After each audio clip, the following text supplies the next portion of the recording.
तो भाग्य को उदय करने के लिए सुंदर स्वभाव भी चाहिए। दूसरी चीज वाणी भी चाहिए, बोलने की कला, गाने की कला। अभी जैसे गा रहे थे आकाशवाणी के कलाकार, क्या नाम था, सखीराम सखाराम,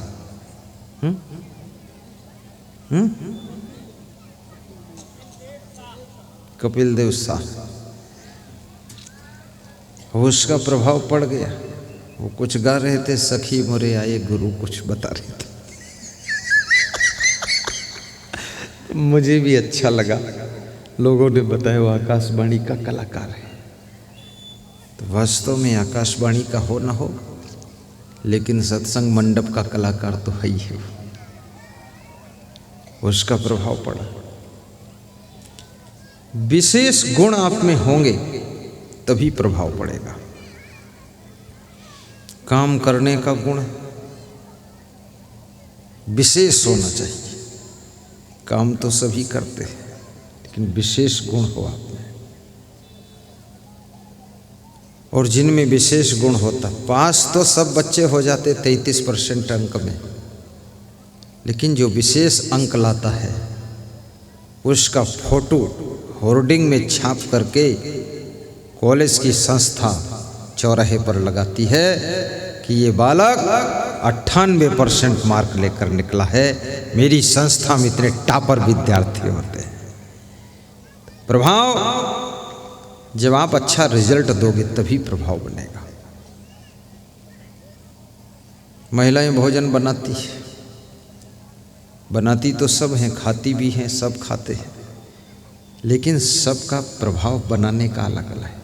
कुछ महिलाएं बनाती तो गंदा भोजन बनाती, उसी हाथ से पसीना पोंछती, फिर उन्हीं अंगुलियों से आटा मढ़ती। पति कहता है तुमने पसीना पोंछा और फिर उसमें आटा मढ़ दिया। तो पत्नी समझाती है, तुम तो कहते हो तुम मेरी जान हो, तो तुम्हारी जान का पसीना क्या कुछ कम है? थोड़ा चाटो पसीना। हाँ, मैं तेरी जान हूं।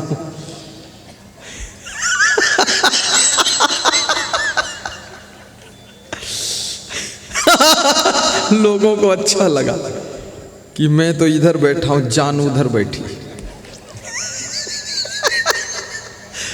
और जब किसी स्त्री से तुम कहते हो कि तुम मेरी जान हो, वो स्त्री बहुत खुश होती है, क्योंकि वो समझती मैं इसकी जान हूं, जब चाहूंगी तो जान खींच दूंगी।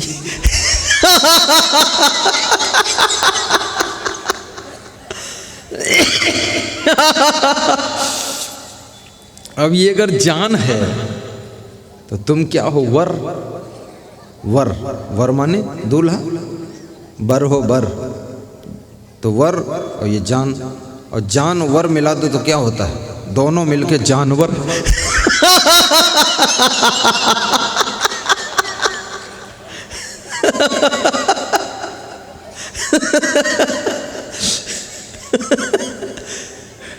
बहुत आनंद आ गया।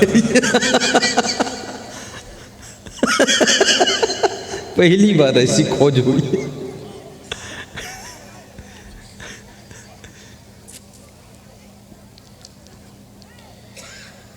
तुम्ही मेरे मंदिर, तुम्ही मेरी पूजा, तुम्ही देवता हो, तुम्ही देवता हो, तुम्ही मेरे मंदिर, तुम्ही मेरी पूजा, तुम्ही देवता हो, तुम्ही देवता हो, तुम्ही राम मेरे कन्हैया, तुम्ही हो जीवन की नैया के खेवैया, तुम्ही हो, तुम्ही राम मेरे कन्हैया, तुम्ही हो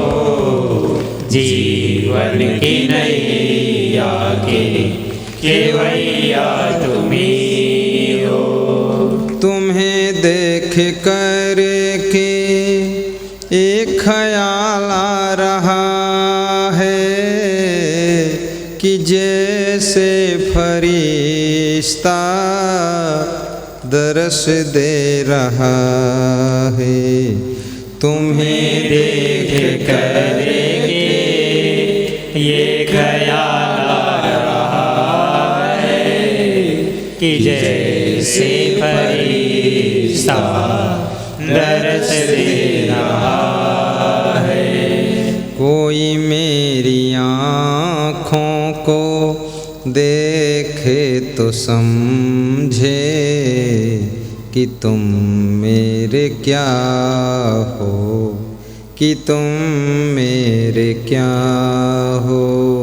कोई मेरी आँखों को देखे तो समझे कि तुम मेरे क्या हो, कि तुम मेरे क्या हो। साहिब बंदगी साहिब बंदगी साहिब।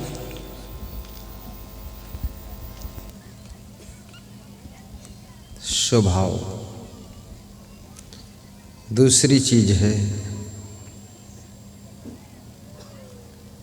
बोलने की कला, कि आप कौन सा शब्द बोलते हो, कब क्या बोलना है।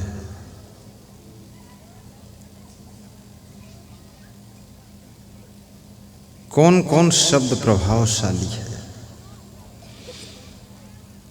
कभी कभी तुम संकोच अधिक करते हो तो भी अपने दिल की बात, अपने मन के शब्द कह नहीं पाते।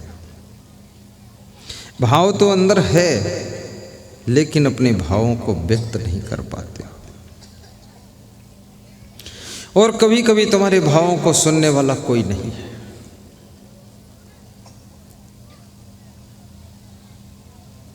लखनऊ के एक नेता अखिलेश दास नाम था, अखिलेश दास। ये अखिलेश यादव अलग है, अखिलेश दास अलग थे।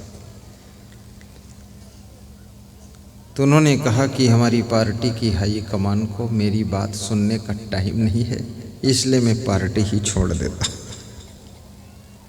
तुम्हारी बात को लोग सुनते नहीं। हर घर की स्त्रियां इसलिए दुखी हैं कि उनकी बात को उनका पति सुनता नहीं है और सुनाना चाहती।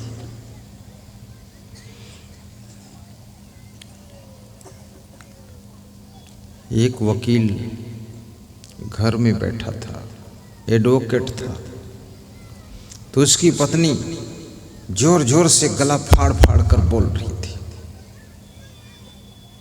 तो वकील ने कहा,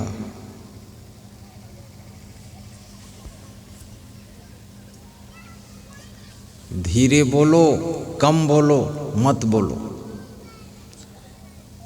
तो उसकी पत्नी ने कहा कि वकील हो, दिन भर कोर्ट में बोलते हो, तब नहीं कहते हो कम बोलो, और राजनीति भी करते हो, भाषण देते हो, तब नहीं कहते हो कम बोलो, धीरे बोलो, और मैं घर में थोड़ा सा मौका मिला बोलने का तो तुरंत रोकते हो कि कम बोलो, धीरे बोलो, मत बोलो। तो उस वकील ने हंस करके बहुत बड़ी बात कही। उसने कहा, जब मैं बोलता हूँ तो वहाँ हजारों लोग सुनने वाले होते हैं तो वो इतना झेल जाते हैं, और जब तुम बोलती हो तो केवल अकेले मैं सुनने वाला हूँ तो मैं इतना झेल नहीं सकता। एकदम मेरे ऊपर ये सब बाढ़ आ रहे हैं, इसलिए कम बोलो। और वो स्त्री बुद्धिमान है जो अपने घर में कम बोलती है, तो फिर कहाँ बोले वो। इसलिए स्त्रियां ज़्यादातर जब लेटरिन करने जाती तो वहाँ बात करती। ये मैंने बचपन में देखा उत्तर प्रदेश में। झुंड की झुंड बैठती हैं लेटरिन करने के लिए। जैसे 6-7 संत बैठे गाने के लिए, ऐसे 6-7-8 बैठ जाते। हम छोटे थे तब देखते थे। और एक एक घंटा उनको वहाँ टाइम लग जाता था। तो मैं पूछता था इतना टाइम कैसे लगा, तो बताती थी एक काम थोड़े, सारी बातें वहीं होती। तो मैंने कहा वहाँ बात क्यों करती हो टट्टी करते समय? बोले वहाँ कोई डिस्टर्ब नहीं कर सकता, वैसा स्थान, ना वहाँ पति है और ना वहाँ कोई बेटा है, बिल्कुल बात चलती रहती शांति से। आम के आम गुठलियों के दाम, टट्टी के टट्टी बात की बात।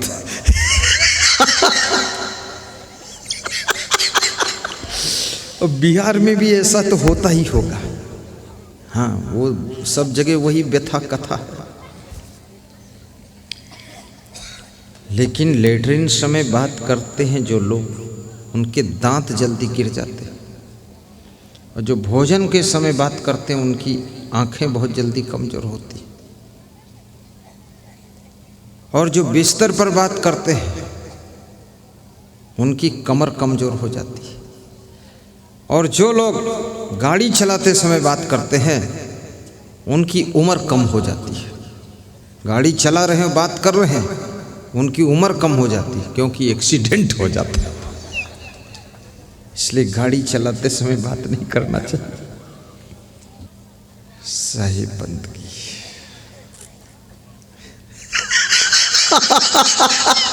लोगों को बहुत मजा आ गया।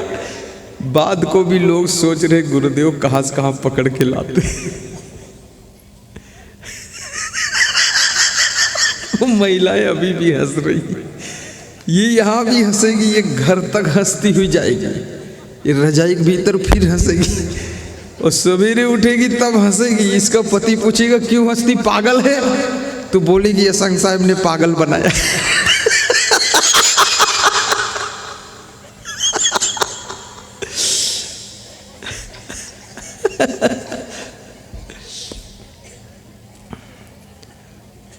गुरुवर तुम्हारी वाणी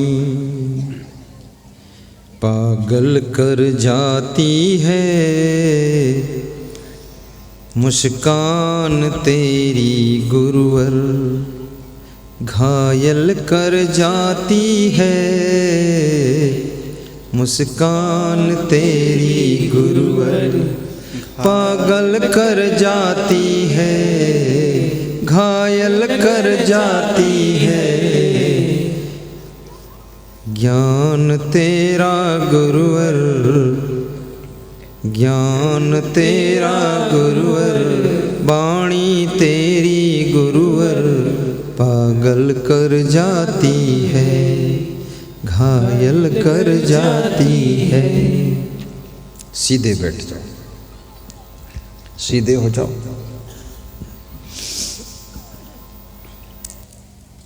तीसरी चीज है चरित्र। चरित्र बहुत महत्वपूर्ण है। और चरित्र कैसे बनता है? ईमानदारी,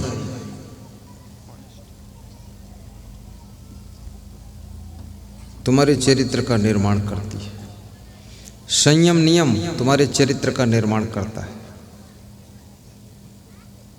सच्चाई तुम्हारे चरित्र का निर्माण करती है।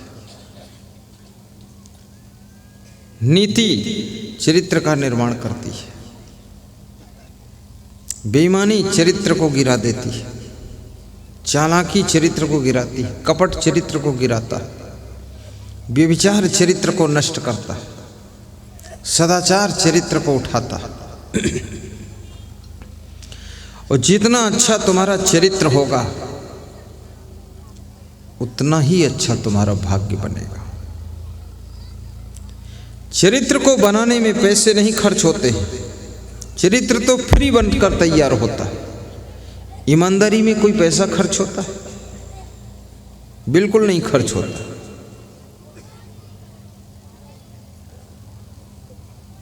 लेकिन ईमानदारी से तुम्हारा चरित्र निर्मित, भाग्य निर्मित होता है। और चौथी चीज है व्यवहार। आपका व्यवहार कैसा है?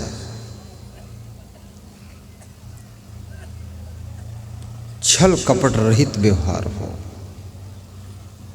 आपके व्यवहार में कपट ना हो, निष्कपट व्यवहार, किसी को ठगने का मन ना हो, साफ सुथरा लेन देन। किसी का लिया है तो उसको वापस दे दो, उधार लिया है तो समय पर लौटा दो। कितने लोग तो इतने चोर हैं, जब लेना होगा हाथ पांव जोड़कर तुमसे उधार ले लेंगे, बोलेंगे 1 महीने बाद दे देंगे। 1 साल तक उनकी शक्ल देखने को नहीं मिलेगी, न पैसा मिला न वो आदमी मिला। तुम सोचोगे आदमी कहाँ मर गया, मरा नहीं है तो जिंदा, पर तुमको मिलना नहीं चाहता। इसलिए दुकानों पर लिखा होता उधार प्रेम की कैंची है। चाहे जितना लिखो उधार प्रेम की कैंची है, उधार प्रेम का चाकू है, उधार प्रेम की तलवार है। लिखते रहो, लोग कैंची चलाते रहते, मानते कहाँ। इसलिए गांव में कोई दुकान नहीं चल पाती, क्योंकि सब लोग उधार ले जाते हैं। और जिसके ऊपर 5,000 उधार हो गए वो तुम्हारी दुकान पर नहीं आता, फिर दूसरी दुकान पर चला जाता है। एक आदमी कह रहा था कि 20 साल बीत गए, उधार का ही खाया हूँ, दिया कौड़ी नहीं हूँ, माल उड़ाया। तो मैंने कहा रिजल्ट क्या आया? बोले 20 दुकानें बंद हो गई, चौपट कर डाला। गांव में स्कूल खोलो, उसका चलना मुश्किल है, फीस उधार हो जाएगी। और ज़्यादा मांगोगे तो बेटे का नाम कटा कर दूसरे स्कूल में लिखा देंगे।